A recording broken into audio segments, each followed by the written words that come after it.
this live session that is going to be very transformative for all of you. And that would mean whether you are starting your journey into the United Kingdom as an optometrist, or you have submitted your application form. This life is going to really be helpful for you. And I would actually say, no matter where you are in the journey, the stream is going to be helpful for you. So once you come live right now, I'd like to know where you're watching from and the platform you're watching on. And remember, where is my book?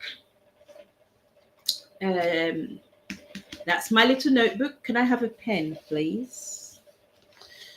Can I have a pen? Because I brought my pen here, but I can't find it.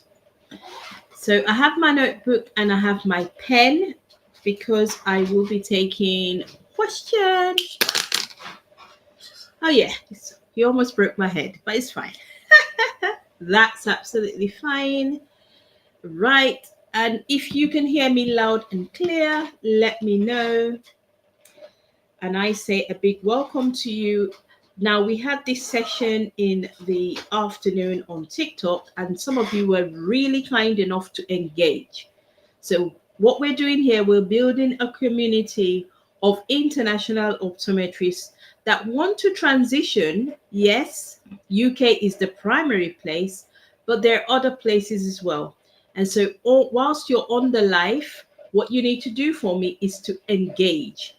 When you engage with the live, we can continue because the platforms will continue moving the stream to elsewhere. So I want to say a big welcome to you that is already here right now. I want you to pop in the comments for me your name, where you're watching from, and remember, I've got my pen and my book because I will be taking questions. Now, today we released our third issue of the newsletter, and we are on the point application form. Now, this application form is really important because if you get the application and documentation right, then you have 70% chance of passing your interview first time. But if you get it wrong, then you have 90% chance of getting an adaptation or a rejection or closure.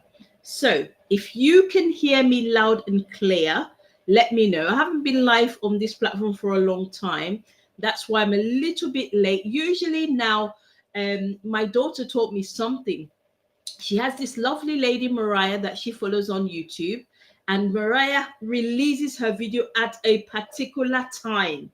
So 9 o'clock on Friday, my daughter is making sure that she's got her laptop ready and she's ready to, engage with the arts and crafts that Mariah does for her. And I learned, and I said, before now, I've said, oh, we will go live anytime. No, the time now is 7 p.m. UK time on all other platforms, YouTube, Facebook, and LinkedIn, and 1 o'clock on TikTok the same day, so Tuesday.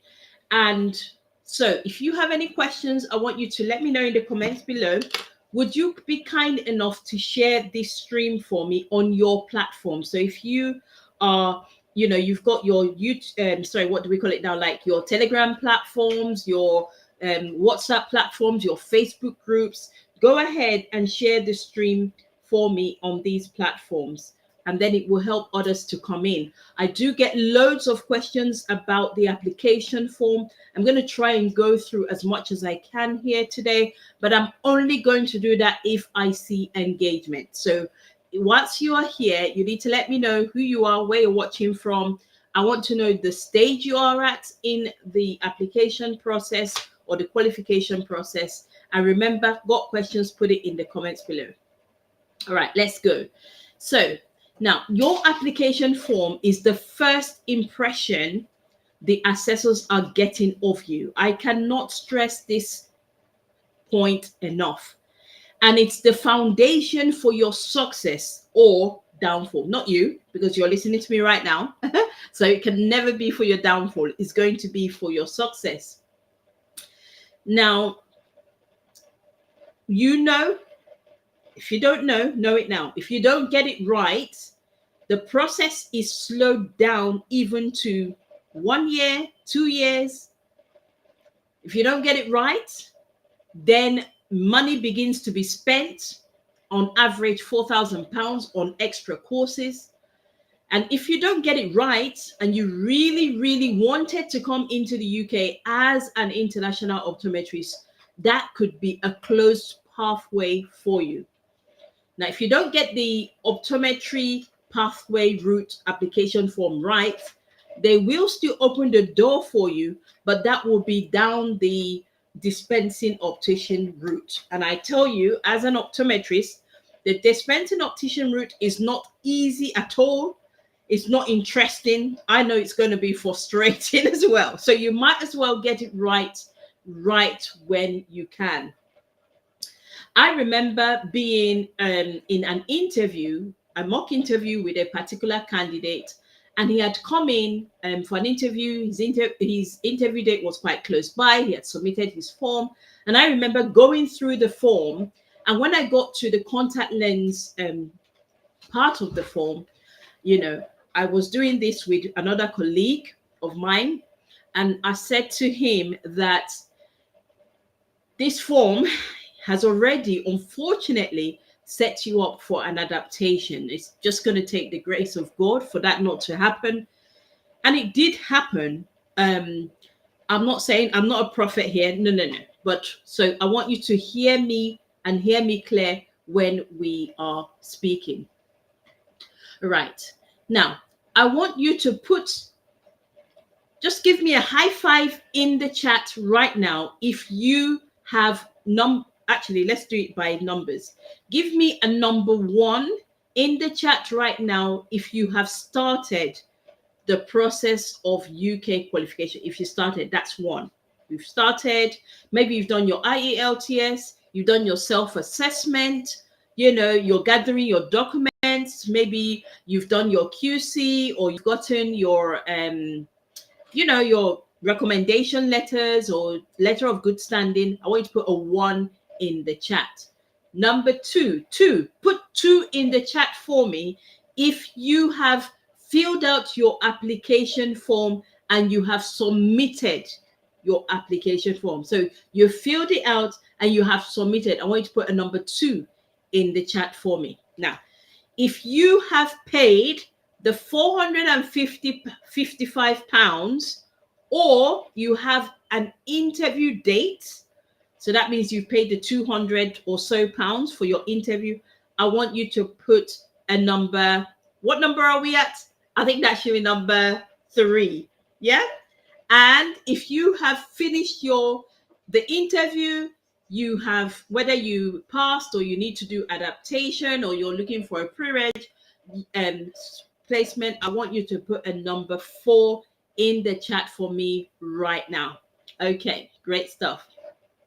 So remember, number 1, if you started IELTS, QC, whatever, you've done your application check or whatever in the beginning, you haven't submitted your form, that's number 1. Number 2, you submitted your form, that's number 2. Number 3, you did your 455, or you have an interview date, that's number 3. And number 4 would be if you have done the interview regardless of your outcome, that is number 4. Okay, thank you so much for doing that. Awesome. Right, now let's break down first of all the big mistakes people make about the application form. Number 1 is not taking it serious.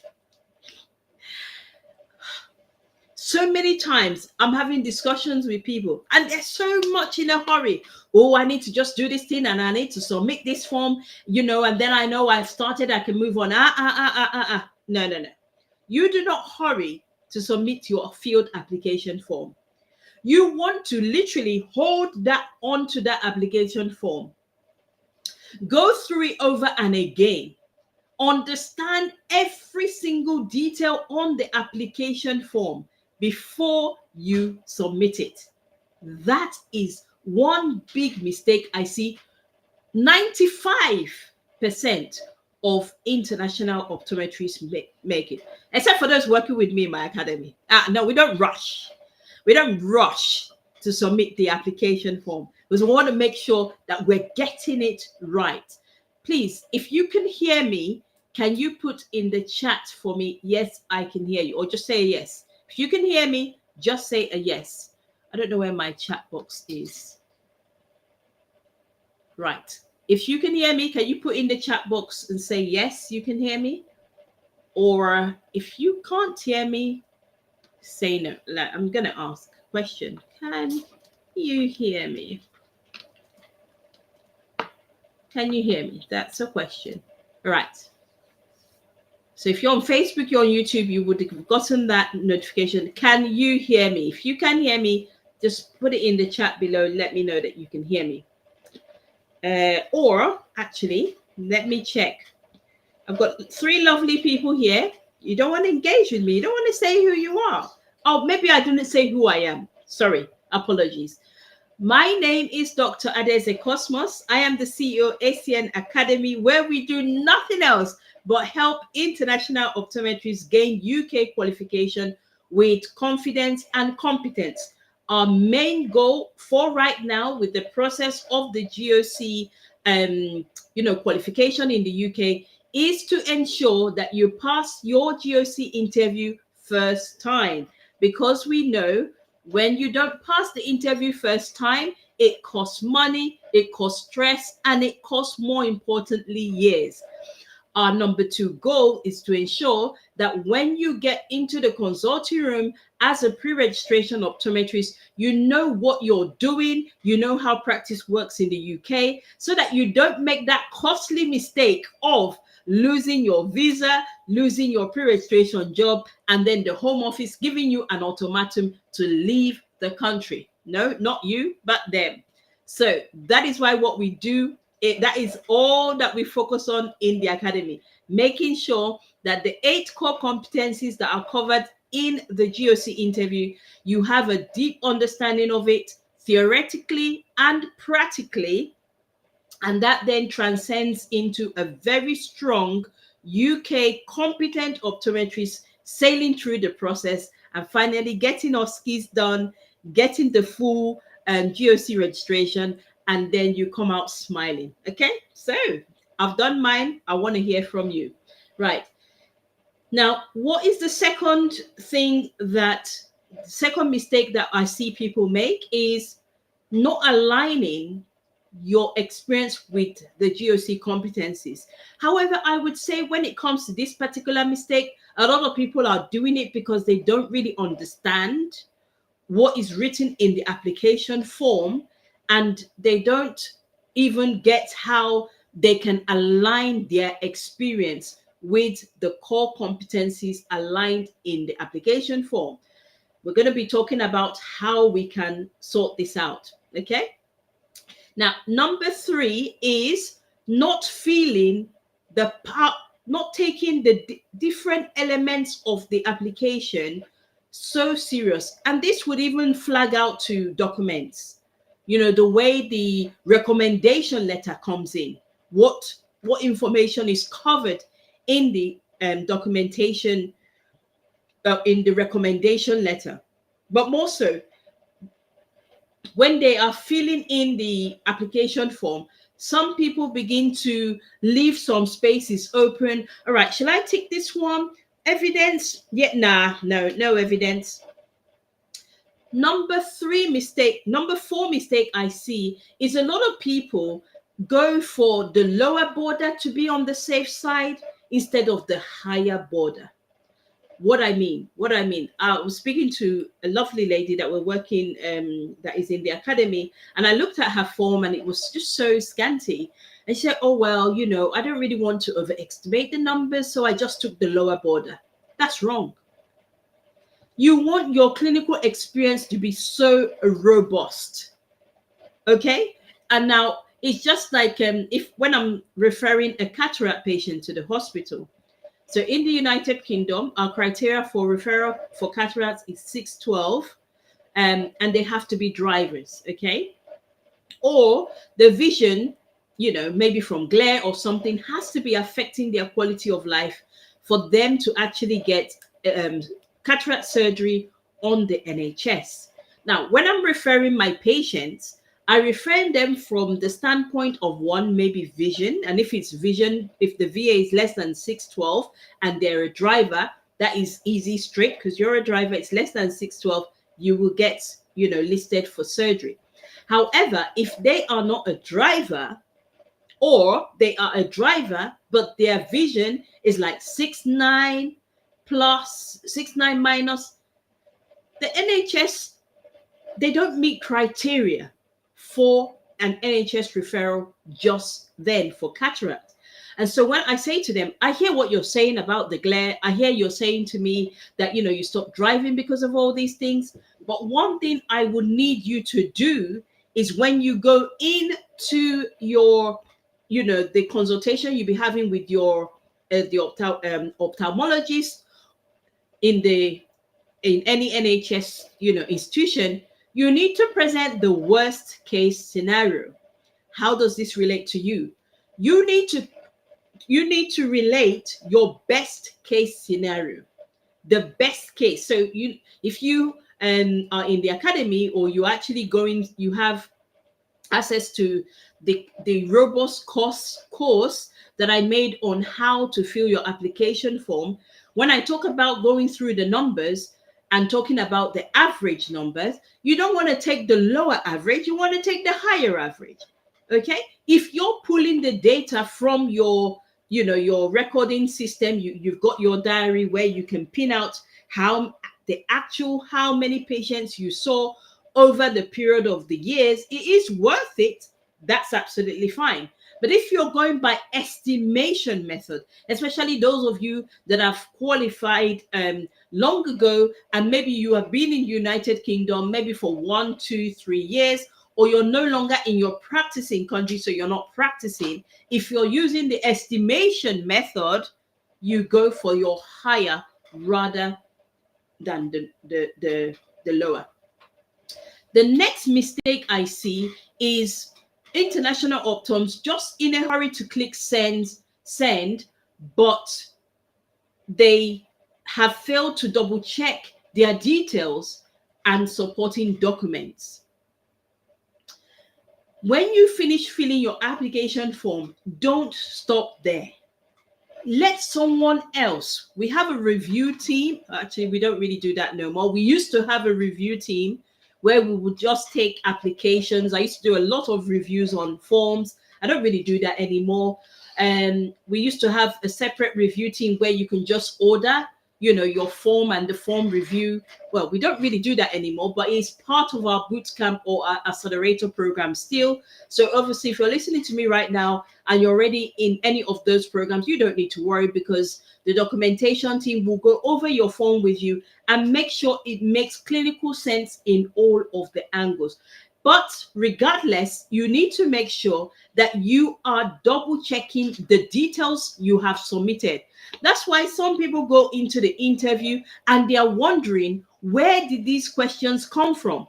What type of questions are they asking me? Why are they asking me all these questions? Well, they're asking you these questions based on what you have filled in the application form. Now, everything, usually, even when we are returning forms to those that we have reviewed, we say to them, you need to go through your application form. You need to own it. It needs to be something that you know. Do you get what I mean? Like, you need to understand it, because once you step into the GOC interview hall, the first thing they're going to be asking you, questions they've written out, they're going to be asking you, is coming from what you have filled on your application form. All right. Remember, if you have questions as we are going along, let me ask. Go ahead and ask, and I'll answer just once we've finished. Okay. Now, before you start filling the form, okay, these are the things that I would recommend that you do. these are the things that I would recommend that you do. When you get your application form, I'm just going to open up an application form. Can I? Yeah, I can open up one. Let me just open up an application form so that I can give you the exact details of what you are looking for. Just bear with me 1 second. Thank you so much for those of you that are here. I don't know why Optoms don't like engaging in streams, but okay. Let's go. GOC application form. Yeah, that's the form. Okay. And if you've got your own form, you can open it up as well as we go through. Let me see. Okay, good. I've got that up. I'll put that over there. Where am I? This is where I am. Okay, good. Now, if you're here and you have your application form or you've seen the application form, just want you to put a yes in the comments below. But the application form you will get from the GOC is quite detailed. And in the first part of that form, because I'm just looking at it right now, they would give you the checklist, application checklist. So when we talk about the how to qualify in the UK, on just a micro level, you can group it into 3 stages. Number 1 will be the documentation application stage. Number 2 would be the GOC interview stage. And number 3 would be your pre-registration or ski stage. When it comes to the application documentation stage, when you get the application form, it starts with your checklist. So you want to take that checklist really seriously. Now, one thing I would mention here is I recently noticed I had someone come in and wanted to work with, was asking for expert guidance.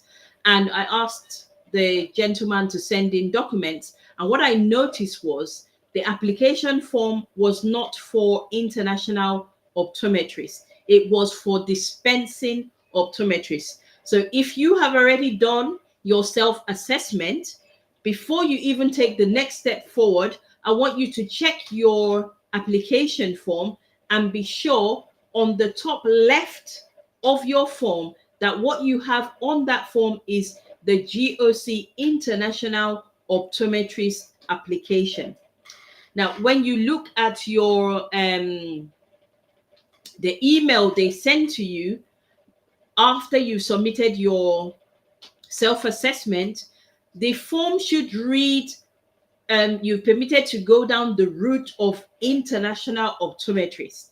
If you've got the international dispensing opticians form, you need to revert back to the GOC. You need to really look at what they've written there. They will give you the reason for which you have been given the dispensing optician route, because some people actually do not know when they go into the interview, they are not even interviewing for optometry, interviewing for something else. But quick check on the top left corner of your application form, make sure it's GOC International Optometrist Application. Okay, great stuff. Now, I know we're talking about the form, but every other thing, is they will send you the things that they want. When you look at the employment references, everything they've asked for, you would submit and all good. So let's just focus on the form. Sometimes I like to waffle, but we're not waffling today. We're going to be very, very strategic and just focus on what we're covering.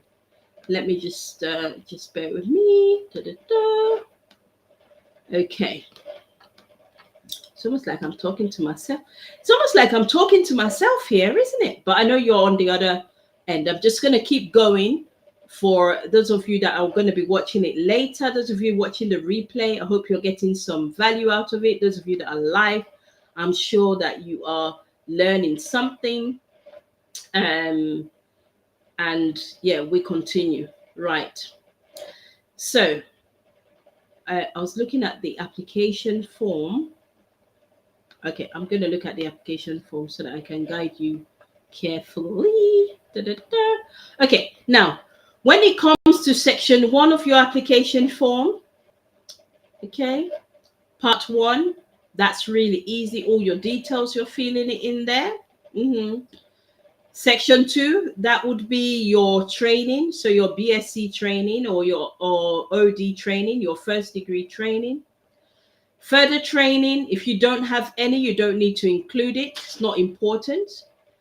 Some people begin to worry. I don't have a master's, don't need it. If you don't have any postgraduate, any details of training after your initial training, if you don't have any, you don't need to put it in there, don't worry. Professional qualifications, you need to write the name of your licensing body, okay, and your title and everything on there. Then I'm going to employment history. There should be no gaps. Okay, so fill it well. Make sure there are no gaps. Country you intend to practice. Let them know where you intend to practice. If it's the United Kingdom, put it there. If not, just provide the country you intend to practice in. If it could be some people want to practice in Northern Ireland, Scotland, and all. Put it on there. If you have anything to declare, make sure you declare because they'll find out. Don't keep any information. Put a good explanation. And then you will notice that there are some T and P's. T and P's is very simple. T, P, and R, quite simple. You either did theory, you did practical, and then you did on real patients. Some of the competencies you would do on across the 3 borders. Some would be only theoretical. If there's any practical or real patient element, there's definitely going to be a theory to it. Okay, so let's get in. All right, now when it comes to 1.2, topics included in initial optometry education and training, the way you fill this out is you're going to look at your transcript. Your transcript is going to be your guide in filling this out. Now, just so you know that it's you either have a T or a P or both. Okay? So you're either going to have a yes, yes, or a yes, no. There's definitely cannot be a no, no, unless you haven't understood that properly. So that's how you fill that part of the form. Now, when it comes to hospital-based training, whether it was during your supervised year or supervised, whether it was when you were in school, you were in a hospital for a particular semester, a particular week, you want to include it here. I'm now on section 3. For those of you that are looking at your form, I can't show you this form because this is someone's form. I'm going to try and get a template so that I can share it on the live. But yes, this is someone's form. And I tell you that the forms are changing anyway. So maybe what I'm saying may not be the same as what you will be seeing by the time you're watching this back. But yes, okay, good. Now we get to section 4. Let me see. So section 4, this is the main thing, and I'm going to just run through with us the way to do it in general. Now, the first thing you want to do before you start filling section 4 is to get your total number of patients you've seen. Now, for those of you that have, you're on LinkedIn and you are part of our newsletter community, you would have got your newsletter today, and you will see how, it is written, how to calculate the total number of patients you've got. And you've got a double dose here now that we are live. What you need to do is to look at your unsupervised practice. How many years was your unsupervised practice? And I will usually break down the years into 52 weeks. Now, out of that 52 weeks, I would then think about how many weeks did you have holidays? Say it's 4 weeks holidays. That leaves you with a balance of 48. If you had your supervised practice, maybe it was your internship or whatsoever. For some people, it's 1 year, others 2, others even 3. And so you're going to multiply that by 48 by 3, and you keep that number. The next thing you're going to do is to think about the average number of patients you see in a week. So let's say you work 4 days in a week, and for easy maths purposes, you see 10 patients a day. So you work 4 days in a week, you see 10 patients a day on average. You would then multiply the 10 by 4 to get your 40 patients a week. Now, this is for the supervised year. You would then multiply that 40 patients a week times 48 weeks in a year times the number of years you did your supervised practice. And then that number would go on the, let me see what number this is, just bear with me. That number would go on the 1.1.1, okay? Because for every patient you've seen, you would have taken relevant history and information regarding to general health, medication, family, work, lifestyle, and all, yeah? So that number goes under the supervised practice. When it comes to your unsupervised, and this simply means supervised simply means that you are not responsible for the outcomes given to the patient. If there was any like lawsuit, if there's any number, if there's any comebacks, it comes back on the supervisor, not yourself. That's supervised. Unsupervised simply means that you are responsible for the outcomes of your patient. So you're responsible for giving the prescriptions, you're responsible for giving the medication. You don't need to run it through to anyone before you sign off the patient and say, see you later, I'll see you in a year or 2 or so. Do you get what I mean? That's unsupervised. You're going to do the same thing in order to get your total patients unsupervised.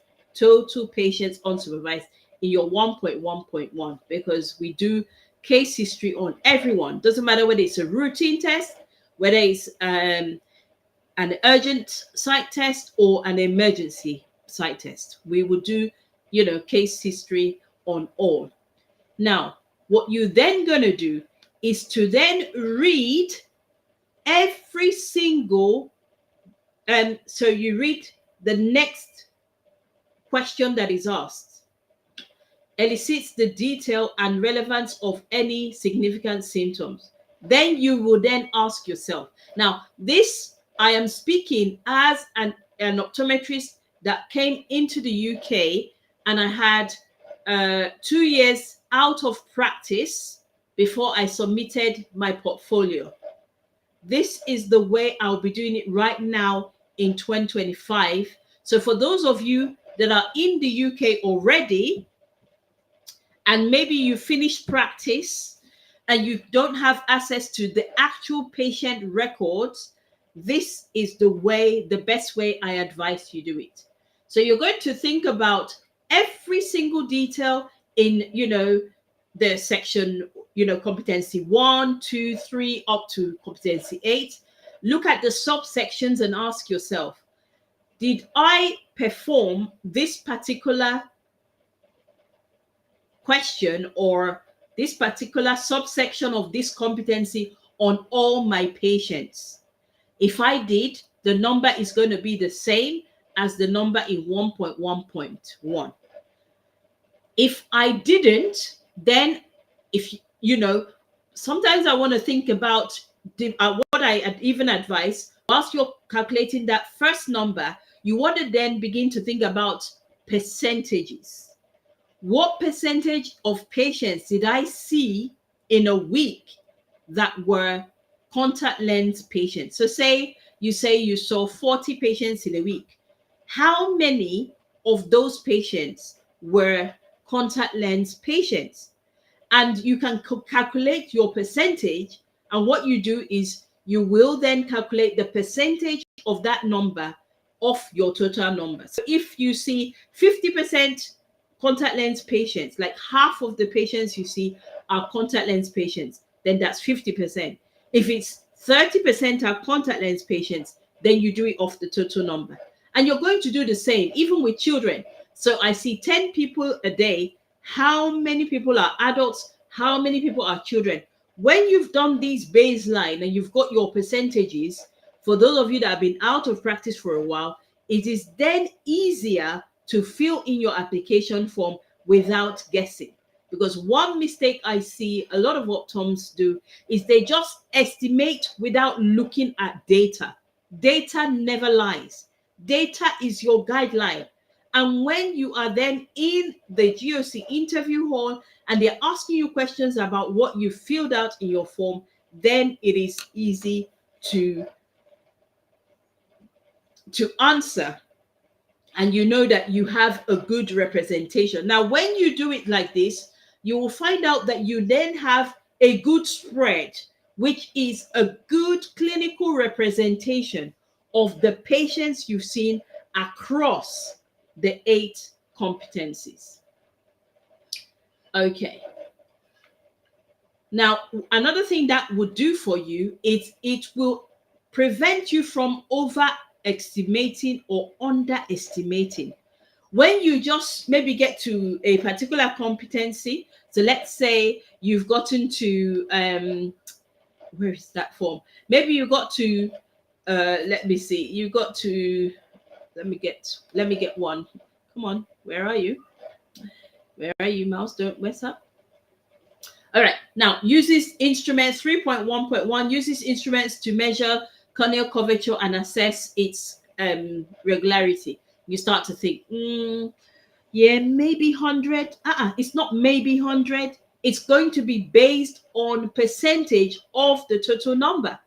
And you will find out that when you use this particular method, everything, it just begins to flow. Do you get what I mean? And then by the time you get to the final competency and you look at it, you've got a good, true clinical representation of the patients that you've seen over time. Now, the next thing I would, another tip that I'm going to give you, and I'm based on, I'm gathering these things based on the questions and all the things that I get here, is for every patient you've seen, there is evidence. You can't say there's no evidence. Even if they burnt, even if the clinic has closed down, the building burnt down, you still have evidence. Why? Because the people that were working there are still working somewhere. They could get you a recommendation letter. If the parastatal is still there, it could be patient records. It could be even from the accounting department, where they paid for their glasses. It could be the logs you sent to the dispensing optician to make up glasses. It could be referral letters. It could be so many things, including, I know when I was working in Great White, specialist hospital in Port Harcourt, I know that they would all come through. I had to close my eyes. Yes, they had a records department where they will go and get their file, and then they will bring it into the they bring it into the ophthalmic center. The ophthalmic nurses will see them first before we get them. So definitely there is a particular diary where they hand wrote their names. I remember when I was working in New Era Hospital, Abia State, now Abia State, in my clinic, it was an exercise book that we used to write down all the patients that came in. And I remember when I was ready to do my portfolio, I called up the pre-reg that was there, and I said to her, if you don't mind, just get me the data. You have to remove all the names before you send the cards over. And that was what I used as my evidence. Even though, just to keep your mind at rest, I haven't heard that they've asked for evidence. But even if they ask you for evidence, This is how you can get your evidence. And now I'm going to stop here to say something. Do not burn your bushes. Some of you have traveled, you're traveling to the UK, you're traveling to like Scotland, Northern Ireland, some other places, and you start burning bushes. Oh, you don't want to call that one. No, no, no. You're going to need them at some point. Even when you finally, pass the GOC interview and you're doing your student GOC registration, you need someone that has known you for up to 2 years. So keep your contacts open. If I had burned my bushes, how was my colleague going to be able to go and get me the visual field records and all the things that I needed to support my portfolio? Obviously, the time that I did mine was different. Your one is just filling a form and clicking the yes button. But if they ask you for evidence, this is where you're going to put it. Now, no, it doesn't work like that. To see a question, someone is saying, well, if I can't provide the evidence, is it not better for me to write? No, it's not better, because it's not realistic. You can't say you don't have evidence when you have seen a patient. It's not realistic. You have to be very realistic in what you are doing. Okay. So, yeah, we've talked about that, matching your evidence to all the competencies and all. And remember that anything you filled in your application form, that is what you're going to be interviewed on when you go in for that interview. So make sure that you have an understanding of what you are doing. All right, cool. Last things but last, just to remind you, before submission, make sure you get it reviewed. It could be a mentor, it could be a colleague. You could work with the academy in any way. A fresh pair of eyes can catch those gaps and error that could be picked out just in a nip of a second, but it would be very helpful for you going forward. All right. Now, I'm just going to be answering some questions. If you have any questions, go ahead and drop it while I answer these questions here. Do I need UK experience for this form? No, you don't need UK. Do you need UK experience for this form? You do not. Actually, you will not be able to have any UK experience. I remember somebody asked a question and they said, well, they're working in the UK, they're working as an optical assistant, or did they say an ophthalmic technician? They're doing the OCTs and the visual fields in the hospital service. Does this class as unsupervised or supervised practice? The answer is it does not apply for any one of them, because you're not an optometrist. You're not working as an optometrist, so that experience is zero. It doesn't work. Now, do I need UK experience to fill this form? No, because this is for international optometrists, and you're filling the form based on your experiences in your country, not in the UK, okay? Because you can only practice optometry in the UK when you have a GOC number, and you would only get your student GOC number once you pass your interview to start your pre-reg year or to do some adaptation courses, okay? Now, another question here is, what if I don't have enough cases yet? I don't know what that question means, because if you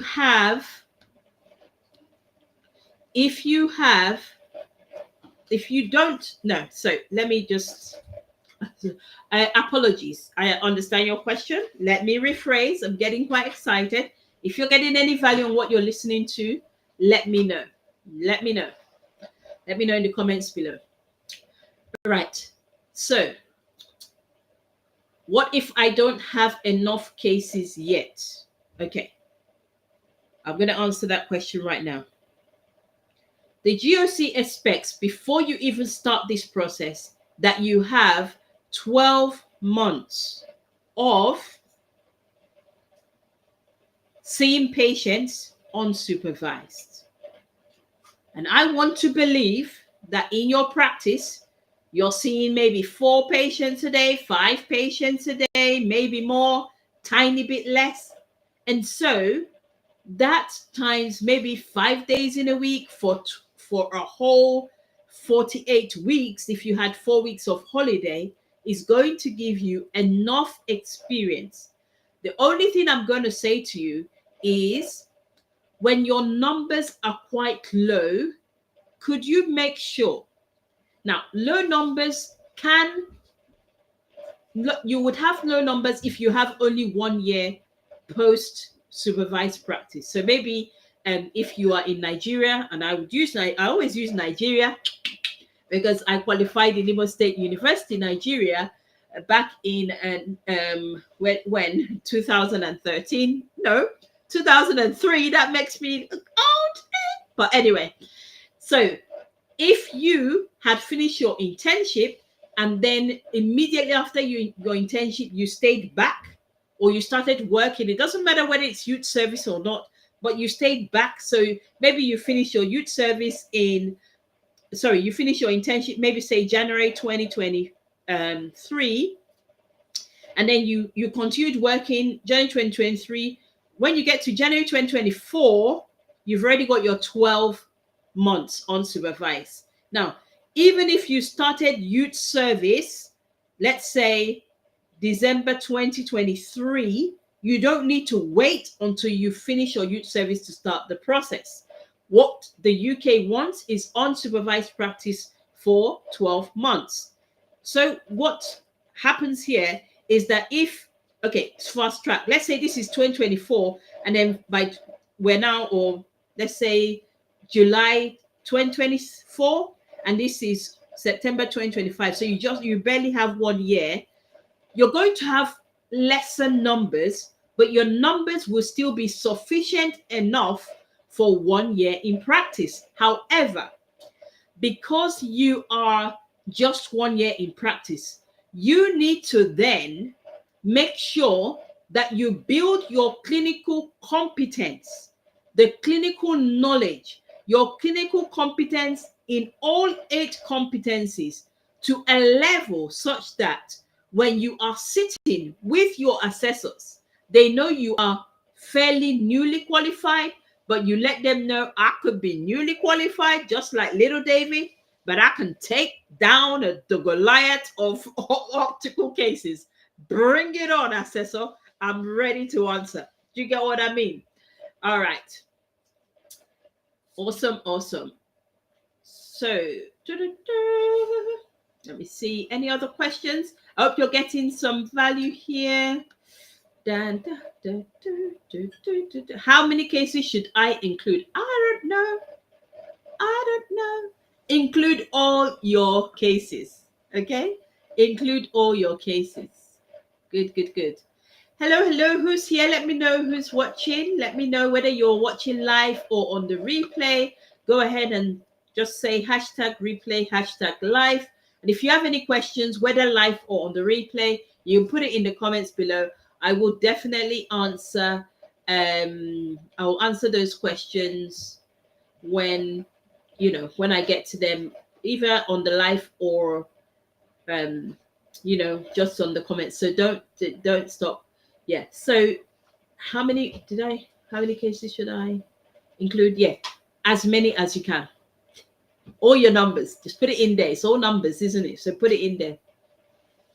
Now, somebody's asking, what happens if I make a mistake or leave something incomplete?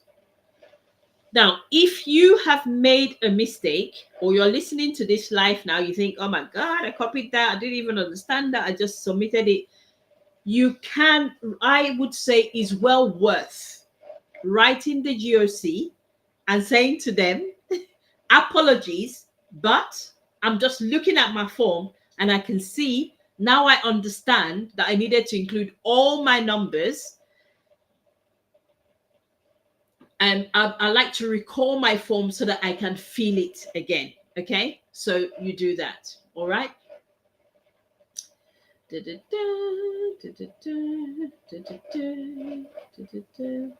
How long does it take to fill the form properly? I mean, you can sit down, get a cup of tea, fill it. Once you've done the base mass, as I've taught in the beginning, you can just keep going. Don't even waste your time on it.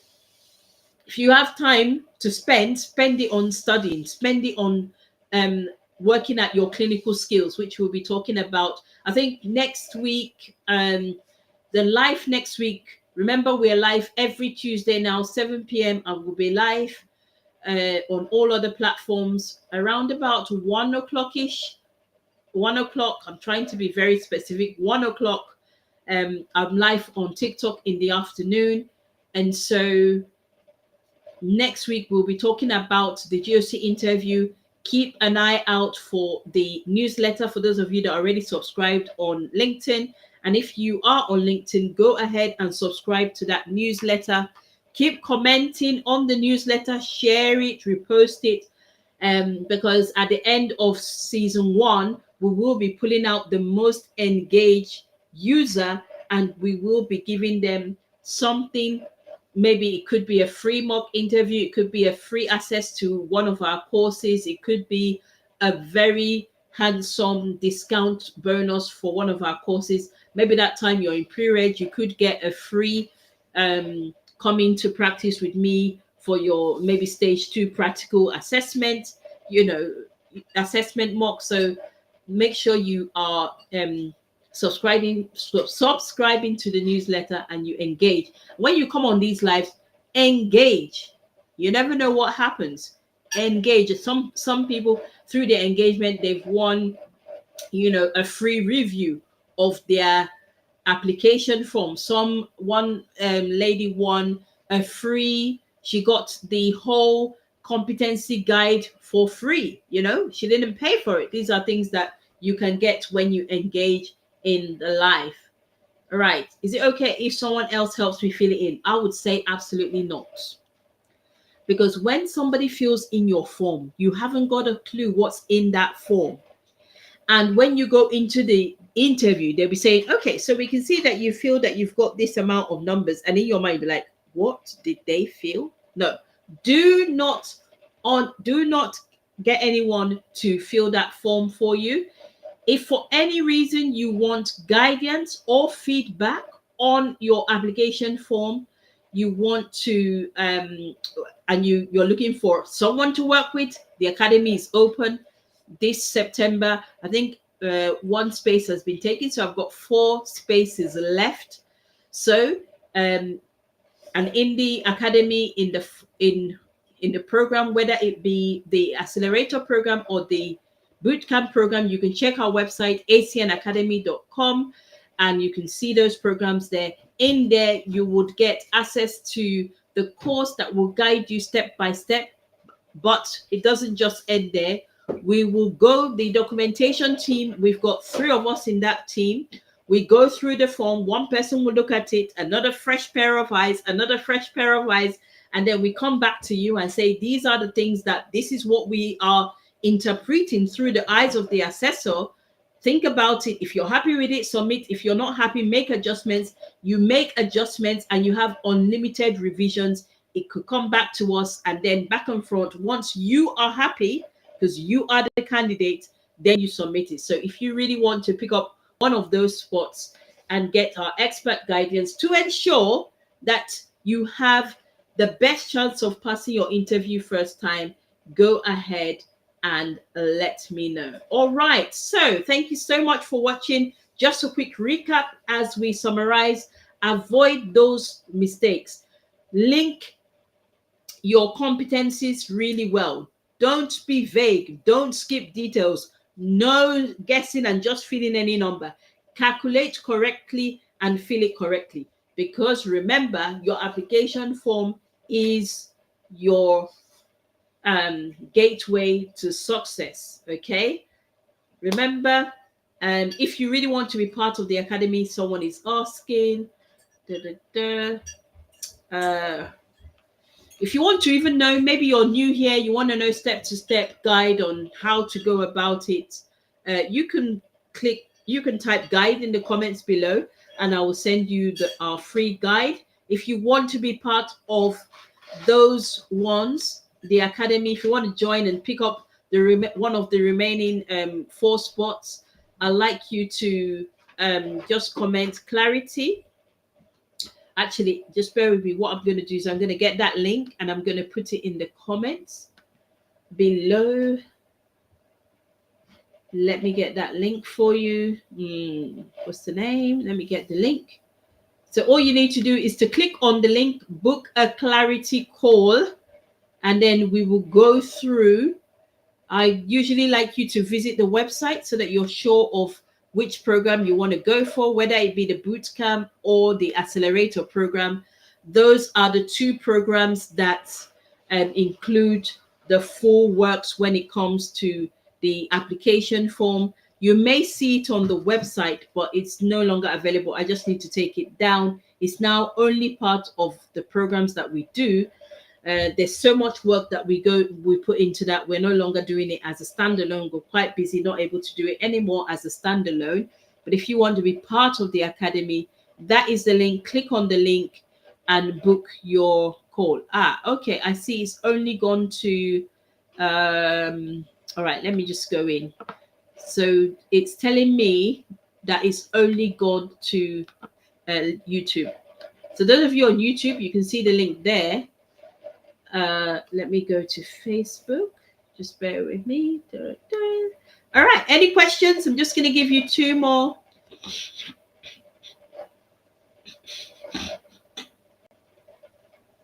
Few more minutes. Any questions? It's not even showing that I'm live here. That's interesting. Ooh, that's interesting.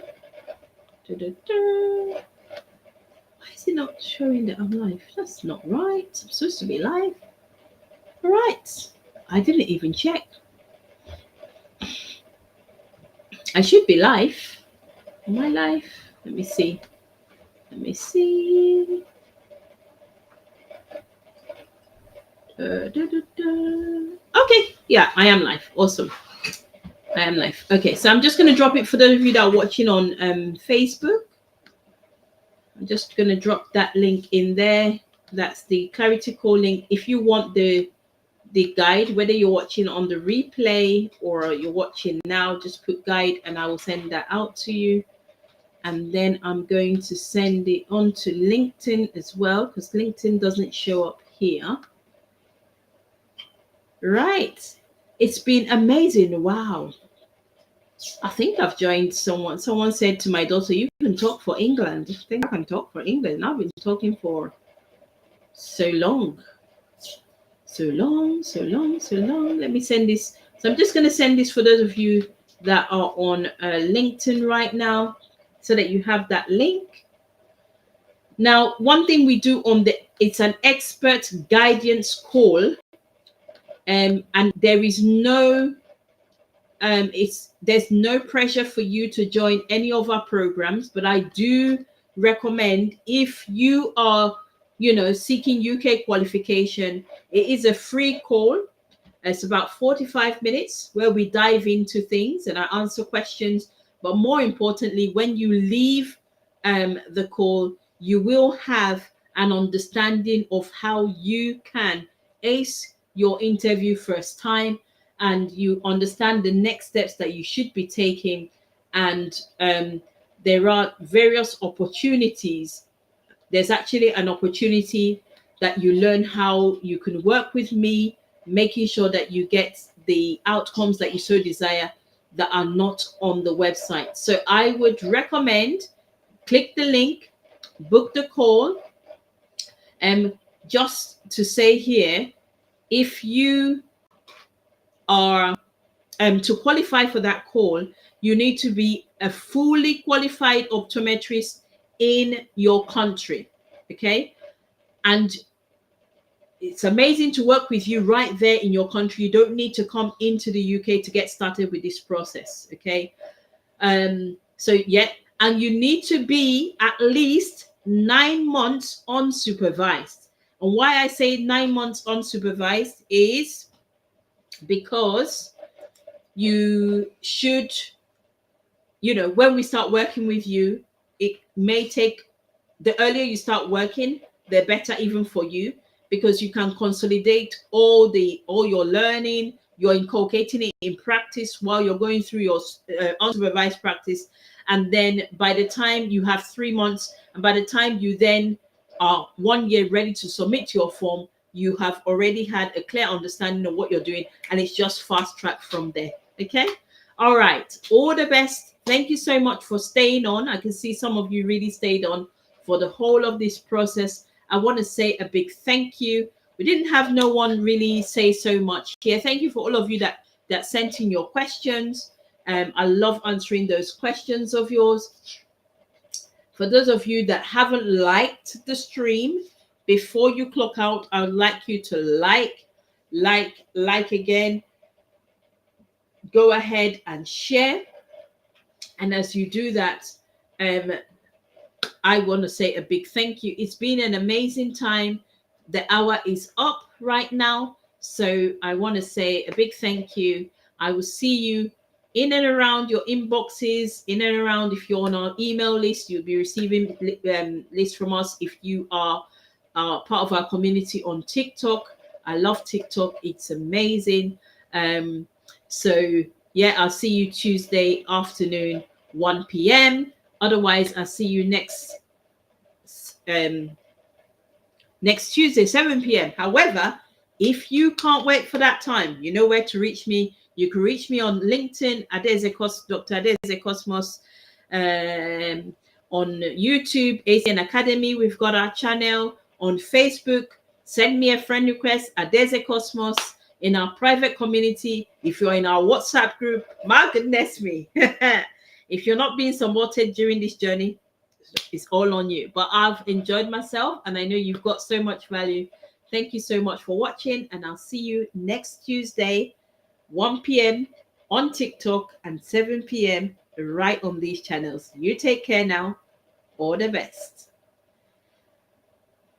Okay, that was amazing.